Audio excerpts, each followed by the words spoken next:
Some pains have no name, no visible wound, no marks that the eyes can see. They are pains born in silence, dwelling in a forgotten corner of the chest. Perhaps you know this feeling. Being present, yet absent at the same time. Living each day with an outward sense of clarity, yet an inner confusion that's hard to explain.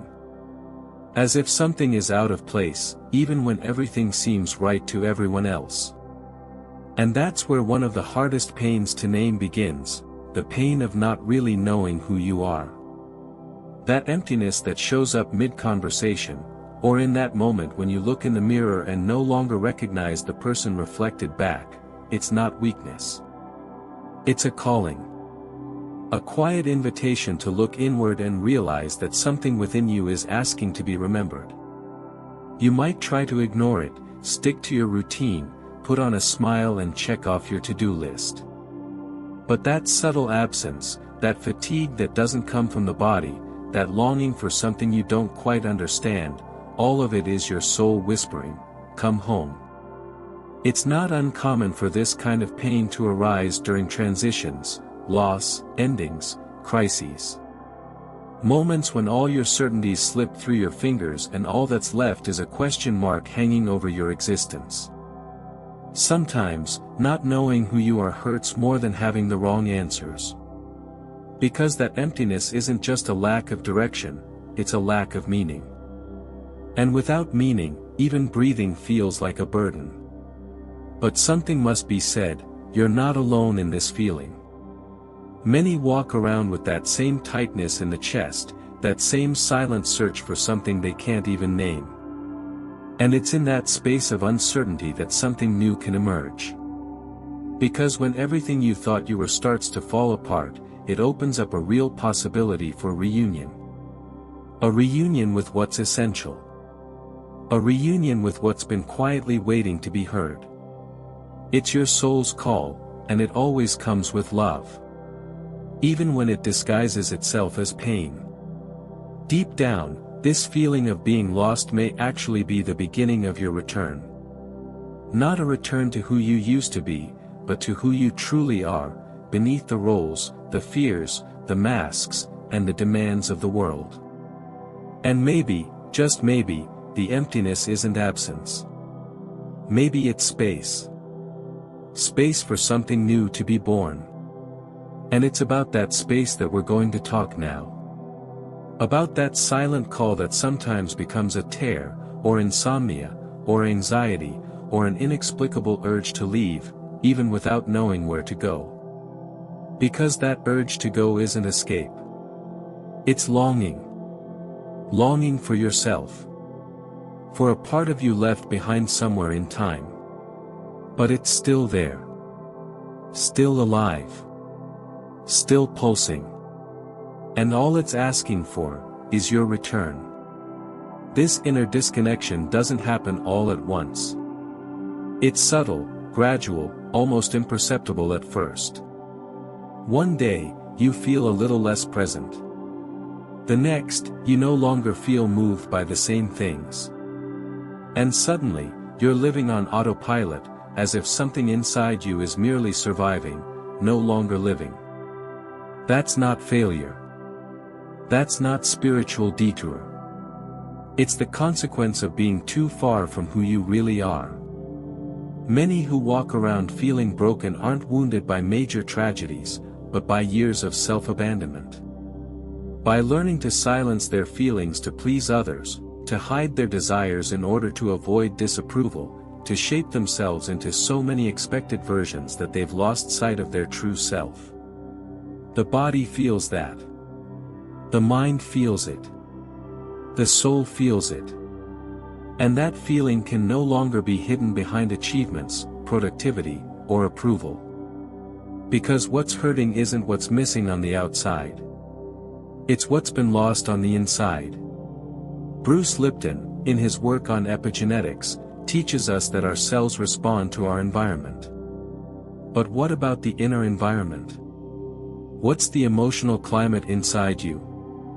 Is there compassion, or criticism? Is there space to be who you are, or is there a field of guilt, pressure, and self-judgment. What you feel when you wake up, those emotions that surface in moments of silence, all of that is the soul communicating. The soul doesn't use words. It speaks through sensations, intuition, and discomfort that refuses to be ignored. And every discomfort is a sign pointing to where you lost yourself. Joe Dispenza teaches that the mind conditioned by the past creates a body addicted to emotional states that no longer serve the soul. How many times have you found yourself replaying the same thoughts, feeling the same pain, even though you know it harms you? That's not weakness. It's just the autopilot of a system that learned how to survive without presence. But the path to reconnection begins with awareness. The awareness that you've drifted away, and that it's okay. Because now, there's a genuine desire to return. And to return, you must slow down. Breathe. Observe. Stop hiding behind speed, noise, and productivity. Because the soul doesn't shout. It whispers. And those who live in a rush don't hear whispers. Maybe that's why so many only hear the soul when everything falls apart. When life forces silence. When masks no longer fit. But you don't have to wait for chaos. You can choose to listen now. There is a space within you untouched by pain. A sacred space that holds the memory of who you truly are. Not a character, not a title, not a story of suffering. But a living, breathing presence that knows the way back. That space may have been forgotten, but it's not lost. It still pulses. And you can access it right now through your breath. Close your eyes for a moment. Breathe. Bring your attention to the center of your chest. And just feel. Maybe you'll notice a warmth, a lightness, or even discomfort. All of it is welcome. Because where discomfort exists, healing is possible. What hurts, when embraced, becomes a bridge. A bridge back home. Gregg Braden speaks of coherence between heart and mind. When we think one thing but feel another, we create an incoherent vibrational field. And in that state, everything feels heavier, more difficult. But when we begin to align what we think with what we feel, we begin to flow. And in that flow, returning to self becomes lighter. More possible. More real. The emptiness you feel might be the beginning of remembering. And remembering is what begins the reunion. You don't need to understand everything right now. You don't need to heal everything in one moment. But you do need to allow yourself to listen. To exist without haste.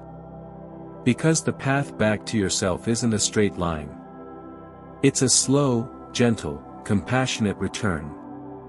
One step at a time. One breath at a time. And each time you choose to listen, a part of you lights up from within.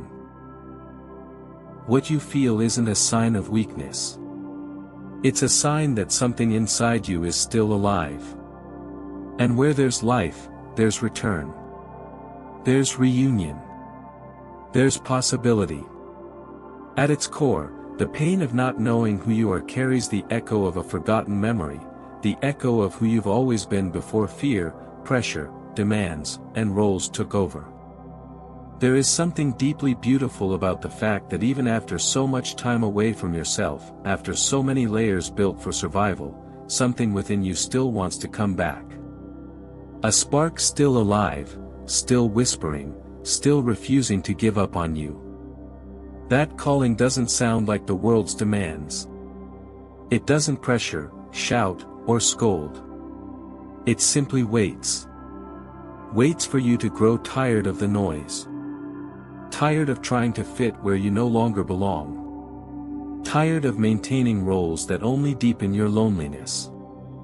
And when that weariness comes, silence becomes fertile ground.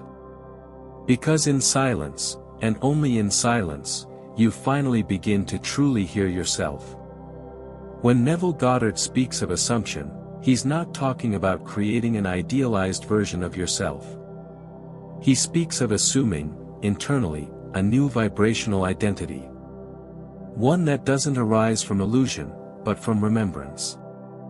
To assume who you really are is an act of return.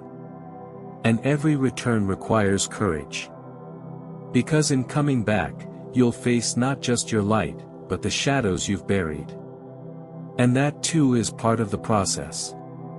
Part of the healing. Part of the truth. Your soul doesn't want perfection. It wants presence. It wants honesty. It wants to be heard, not fixed. It wants to be felt, not corrected. Because your soul doesn't need to be repaired, it needs space to blossom. And each time you breathe consciously, each time you welcome what you feel without trying to fix it right away, you're telling your soul, I'm here. I've returned. Right now, you can try a simple practice. Not to get results. Not to fix your life. But just to remember that you're still here. Breathe. Bring your awareness inward. And in silence, say to yourself. I embrace who I am. I return to myself with compassion. I allow myself not to know, because not knowing is also a path. My presence is enough. And even if everything outside seems unclear, within me I am returning. Stay in that state for a few seconds. Feel how your body responds. Maybe it softens. Maybe it cries. Maybe it just goes quiet. All of that is right. Because all of it is reconnection. Reconnection with what is real. With what is yours.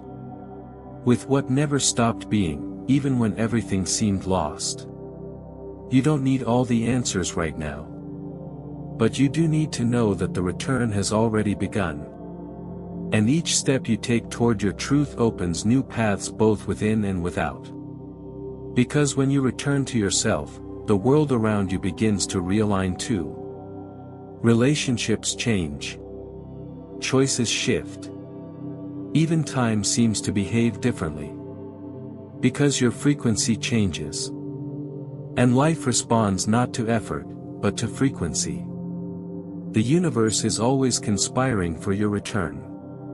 Not with haste. Not with guilt. But with presence. It doesn't judge you for the times you drifted away. It simply keeps waving, sending signs, creating encounters, awakening sensations, all to help you remember the way back. And that way, no matter how far it seems, always starts in the same place, within. You are not alone. Even when everything feels silent, something greater is listening to your pain. Something in you, greater than your story, greater than your fears, already knows who you are. And that something never stopped believing in you. Can you feel it now? This is your calling. And once it's heard, the emptiness becomes a doorway.